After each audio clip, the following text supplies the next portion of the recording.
దేశ రాజకీయాల్లో iron lady అని పేరు తెచ్చుకున్న నాయకురాలు ఎవరు అంటే ముందుగా గుర్తొచ్చే పేరు ఇందిరాగాంధీ.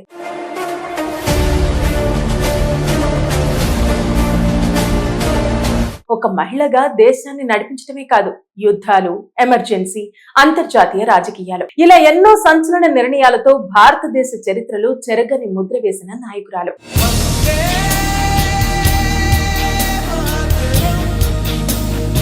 అయితే చిన్నప్పటి నుంచే రాజకీయాల మధ్య పెరిగిన ఇందిరాగాంధీ ఎలా దేశ ప్రధాని అయ్యారు, ఆమె జీవితంలో జరిగిన విజయాలేమిటి, వివాదాలేమిటి, చివరికి జరిగిన విషాదం ఏమిటి, ఆమె ప్రధానిగా ఉన్నప్పుడు జరిగిన కొన్ని సంఘటనలను ఇప్పటికీ ప్రజలు ఎందుకు మర్చిపోరు అనే పూర్తి కథ ఇప్పుడు తెలుసుకుందాం.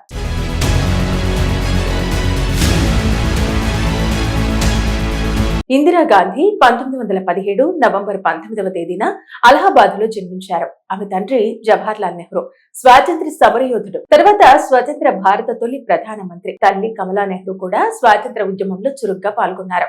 చిన్నప్పటి నుంచి ఇందిరాగాంధీకి రాజకీయ వాతావరణం అలవాటైపోయింది.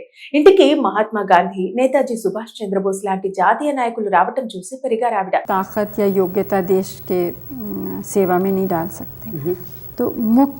ఇక దేశ స్వాతంత్ర్యం కోసం పోరాటం జరుగుతున్న రోజుల్లో చిన్న వయసులోనే వానరసేన అనే చిన్నారుల బృందాన్ని ఏర్పాటు చేసి స్వాతంత్ర ఉద్యమంలో పాల్గొన్నారు. ఇందిరాగాంధీ శాంతినికేతన్లో కొంతకాలం చదివారు. తర్వాత ఇంగ్లాండ్ లోని ఆక్స్ఫర్డ్ యూనివర్సిటీలో ఉన్నత విద్య అభ్యసించారు. చదువు సమయంలోనే ప్రపంచ రాజకీయాలపై ఆసక్తి పెరిగింది. ఆ తర్వాత ఫిరోజ్ గాంధీని వివాహం చేసుకున్నారు. వీరికి 2 కుమారులు, రాజీవ్ గాంధీ, సంజయ్ గాంధీ. తండ్రి జవహర్లాల్ నెహ్రూకి సహాయకురాలిగా పనిచేస్తూ రాజకీయాల్లో అనుభవం సంపాదించారు. 1964లో నెహ్రూ మరణించిన తర్వాత కాంగ్రెస్ పార్టీలో కీలక నేతగా ఎదిగారు. ఆ తర్వాత 1966లో అప్పటి ప్రధాని లాల్ బహదూర్ శాస్త్రి ఆకస్మిక మరణంతో ఇందిరాగాంధీ భారత ప్రధానమంత్రిగా బాధ్యతలు చేపట్టారు. అప్పుడు చాలా మంది ఆమెను తక్కువగా అంచనా వేశారు. గూంగి గుడియా అంటూ విమర్శలు కూడా చేశారు. కానీ కొద్ది కాలంలోనే తన నిర్ణయాలతో అందరినీ ఆశ్చర్యపరిచారు. 1971లో పాకిస్తాన్ తో జరిగిన యుద్ధం ఇందిరాగాంధీ రాజకీయ జీవితంలో అతి పెద్ద మలుపు తిరిగింది. ఈ యుద్ధంలో భారత్ ఘన విజయం సాధించింది. తూర్పు పాకిస్తాన్ విడిపోయి కొత్త దేశంగా బంగ్లాదేశ్ ఏర్పడింది. ఈ విజయంతో ఇందిరాగాంధీకి ప్రపంచ వ్యాప్తంగా పేరు వచ్చింది. ఆమెను ఐరన్ లేడీ ఆఫ్ ఇండియా అని పిలవటం మొదలైంది. కానీ 1975 జూన్ 25 నుండి 1977 మార్చి 21 వరకు ఇందిరాగాంధీ విధించిన ఎమర్జెన్సీ దేశ చరిత్రలో ఒక చీకటి అధ్యాయంగా ఉండిపోయింది. అప్పటి రాష్ట్రపతి ఫక్రుద్దీన్ అలీ అహ్మద్ రాజ్యాంగంలోని ఆర్టికల్ 352 కింద ఈ అంతర్గత ఎమర్జెన్సీని ప్రకటించారు. ఆ సమయంలో పౌరుల ప్రాథమిక హక్కులను ప్రభుత్వం నిలిపివేసింది. కోర్టులను ఆశ్రయించే హక్కు కూడా ప్రజలకు లేకుండా పోయింది. జయప్రకాష్ నారాయణ, మొరార్జీ దేశాయ్ వంటి ప్రముఖ ప్రతిపక్ష నాయకులతో పాటు వేలాది మంది రాజకీయ కార్యకర్తలను, సత్యాగ్రహులను ఎటువంటి కారణం చెప్పకుండా జైళ్లలో పెట్టారు. పత్రికలు, మీడియాపై తీవ్రమైన ఆంక్షలు విధించారు. ప్రభుత్వం అనుమతించిన వార్తలను మాత్రమే ప్రచురించాల్సి వచ్చేది. సంచలనాత్మక వార్తలను పూర్తిగా అణచివేశారు. ప్రజాస్వామ్య విలువలు మంటగలిసిపోయాయి. అధికారాలన్నీ ప్రధానమంత్రి కార్యాలయానికే కేంద్రీకృతమయ్యాయి. ఇక సంజయ్ గాంధీ నేతృత్వంలో ప్రజలపై బలవంతపు కుటుంబ నియంత్రణ ఆపరేషన్లు జరిగాయి. ఇది ప్రజల్లో తీవ్ర భయాందోళనలు సృష్టించింది. న్యాయ వ్యవస్థ స్వతంత్రతను కొంతవరకు నొక్కేశారు. ప్రభుత్వానికి వ్యతిరేకంగా తీర్పులు రాకుండా చర్యలు తీసుకున్నారు. కానీ రాజకీయంగా ముగిసిపోయిందనుకున్న సమయంలో కూడా ఆమె తిరిగి బలంగా పుంజుకున్నారు. తిరిగి అధికారంలోకి 1980వ సంవత్సరంలో మళ్లీ ప్రధానమంత్రిగా గెలిచి అధికారంలోకి వచ్చారు. అయితే అదే సమయంలో కుమారుడు సంజయ్ గాంధీ విమాన ప్రమాదంలో మరణించడం ఆమెకు పెద్ద దెబ్బైంది. తర్వాత రాజీవ్ గాంధీ రాజకీయాల్లోకి వచ్చారు. 1984లో పంజాబ్ లో తీవ్రవాద పరిస్థితులు పెరగడంతో అమృత్సర్ లోని స్వర్ణ దేవాలయంలో సైనిక చర్యలు చేపట్టారు. దీనినే ఆపరేషన్ బ్లూ స్టార్ అని పిలుస్తారు. అయితే ఈ నిర్ణయం దేశవ్యాప్తంగా సంచలనం సృష్టించింది. చాలా మంది మద్దతు పలికిన తీవ్ర వ్యతిరేకత కూడా వచ్చింది. 1984 అక్టోబర్ 31న ఇందిరాగాంధీని ఆమె భద్రతా సిబ్బంది కాల్చి చంపారు. ఈ ఘటనతో దేశం మొత్తం షాక్ కు గురైంది. ఆమె మరణం తర్వాత దేశవ్యాప్తంగా ఉద్రిక్త పరిస్థితులు నెలకొన్నాయి. తర్వాత రాజీవ్ గాంధీ భారత ప్రధానమంత్రిగా బాధ్యతలు చేపట్టారు. అయితే ఇందిరాగాంధీ జీవితం అంటే ఒక మహిళగా ప్రపంచ రాజకీయాల్లో తనదైన ముద్ర వేసిన నాయకురాలు మాత్రమే కాదు, ఆమె తీసుకున్న కొన్ని నిర్ణయాలు ఇప్పటికీ చర్చకు వస్తూనే ఉంటాయి. దేశ రాజకీయాల్లో ఐరన్ లేడీ అని పేరు తెచ్చుకున్న నాయకురాలు ఎవరు అంటే ముందుగా గుర్తొచ్చే పేరు ఇందిరాగాంధీ.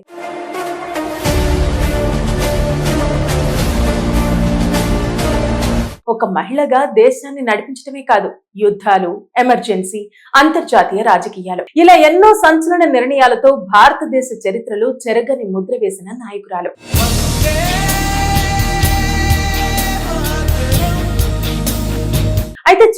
నుంచే రాజకీయాల మధ్య పెరిగిన ఇందిరాగాంధీ ఎలా దేశ ప్రధాని అయ్యారు, ఆమె జీవితంలో జరిగిన విజయాలేమిటి, వివాదాలేమిటి, చివరికి జరిగిన విషాదం ఏమిటి, ఆమె ప్రధానిగా ఉన్నప్పుడు జరిగిన కొన్ని సంఘటనలను ఇప్పటికీ ప్రజలు ఎందుకు మర్చిపోరు అనే పూర్తి కథ ఇప్పుడు తెలుసుకుందాం.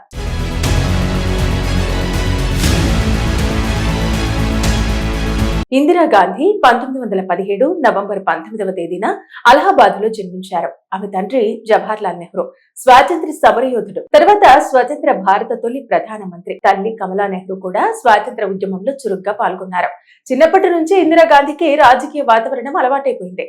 ఇంటికి మహాత్మా గాంధీ, నేతాజీ సుభాష్ చంద్రబోస్ లాంటి జాతీయ నాయకులు రావటం చూసి పెరిగారు ఆవిడ. ताकत या योग्यता देश के सेवा में नहीं डाल सकते, तो मुख्य काम ఇక దేశ స్వాతంత్ర్యం కోసం పోరాటం జరుగుతున్న రోజుల్లో చిన్న వయసులోనే వానరసేన అనే చిన్నారుల బృందాన్ని ఏర్పాటు చేసి స్వాతంత్ర ఉద్యమంలో పాల్గొన్నారు. ఇందిరాగాంధీ శాంతినికేతన్లో కొంతకాలం చదివారు. తర్వాత ఇంగ్లాండ్ లోని ఆక్స్ఫర్డ్ యూనివర్సిటీలో ఉన్నత విద్య అభ్యసించారు. చదువు సమయంలోనే ప్రపంచ రాజకీయాలపై ఆసక్తి పెరిగింది. ఆ తర్వాత ఫిరోజ్ గాంధీని వివాహం చేసుకున్నారు. వీరికి 2 కుమారులు, రాజీవ్ గాంధీ, సంజయ్ గాంధీ. తండ్రి జవహర్లాల్ నెహ్రూకి సహాయకురాలిగా పనిచేస్తూ రాజకీయాల్లో అనుభవం సంపాదించారు. 1964లో నెహ్రూ మరణించిన తర్వాత కాంగ్రెస్ పార్టీలో కీలక నేతగా ఎదిగారు. ఆ తర్వాత 1966లో అప్పటి ప్రధాని లాల్ బహదూర్ శాస్త్రి ఆకస్మిక మరణంతో ఇందిరాగాంధీ భారత ప్రధానమంత్రిగా బాధ్యతలు చేపట్టారు. అప్పుడు చాలా మంది ఆమెను తక్కువగా అంచనా వేశారు. గూంగి గుడియా అంటూ విమర్శలు కూడా చేశారు.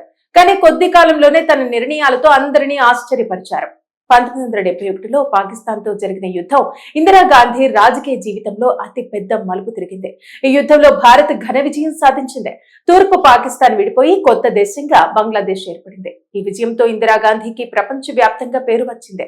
ఆమెను ఐరన్ లేడీ ఆఫ్ ఇండియా అని పిలవటం మొదలైంది. కానీ 1975 జూన్ 25 నుండి 1977 మార్చి 21 వరకు ఇందిరాగాంధీ విధించిన ఎమర్జెన్సీ దేశ చరిత్రలో ఒక చీకటి అధ్యాయంగా ఉండిపోయింది. అప్పటి రాష్ట్రపతి ఫక్రుద్దీన్ అలీ అహ్మద్ రాజ్యాంగంలోని ఆర్టికల్ 352 కింద ఈ అంతర్గత ఎమర్జెన్సీని ప్రకటించారు. ఆ సమయంలో పౌరుల ప్రాథమిక హక్కులను ప్రభుత్వం నిలిపివేసింది. కోర్టులను ఆశ్రయించే హక్కు కూడా ప్రజలకు లేకుండా పోయింది. జయప్రకాష్ నారాయణ, మొరార్జీ దేశాయ్ వంటి ప్రముఖ ప్రతిపక్ష నాయకులతో పాటు వేలాది మంది రాజకీయ కార్యకర్తలను, సత్యాగ్రహులను ఎటువంటి కారణం చెప్పకుండా జైళ్లలో పెట్టారు. పత్రికలు, మీడియాపై తీవ్రమైన ఆంక్షలు విధించారు. ప్రభుత్వం అనుమతించిన వార్తలను మాత్రమే ప్రచురించాల్సి వచ్చేది.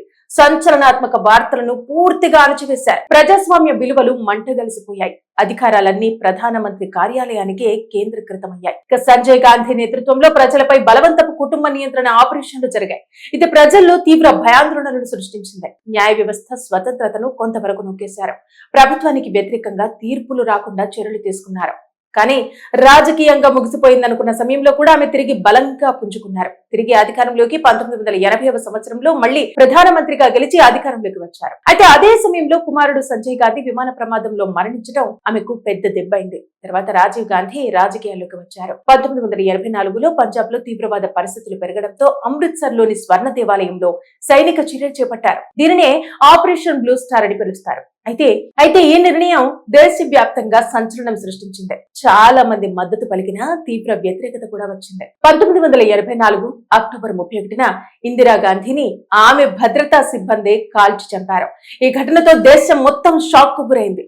ఆమె మరణం తర్వాత దేశవ్యాప్తంగా ఉద్రిక్త పరిస్థితులు నెలకొన్నాయి. తర్వాత రాజీవ్ గాంధీ భారత ప్రధానమంత్రిగా బాధ్యతలు చేపట్టారు. అయితే ఇందిరాగాంధీ జీవితం అంటే ఒక మహిళగా ప్రపంచ రాజకీయాల్లో తనదైన ముద్ర వేసిన నాయకురాలు మాత్రమే కాదు, ఆమె తీసుకున్న కొన్ని నిర్ణయాలు ఇప్పటికీ చర్చకు వస్తూనే ఉంటాయి.